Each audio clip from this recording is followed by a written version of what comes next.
Rice water has been a traditional remedy for skincare in many Asian countries. It is believed to have antioxidant and anti-inflammatory properties that can help improve skin texture, reduce inflammation, and brighten the complexion. Here is a simple glass skin remedy with rice water.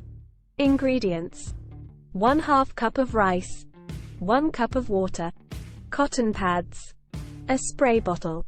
Instructions: rinse 1/2 cup of rice thoroughly under running water to remove any impurities. Put the rice in a bowl and add 1 cup of water. Let it soak for 30 minutes. After 30 minutes, swish the rice around in the water for a minute or two until the water becomes cloudy. Strain the rice water into a clean container. Soak a few cotton pads in the rice water and apply them to your face. Leave them on for 10 to 15 minutes. Remove the cotton pads and discard them. Transfer the rice water to a spray bottle and spritz it onto your face whenever you feel like refreshing your skin.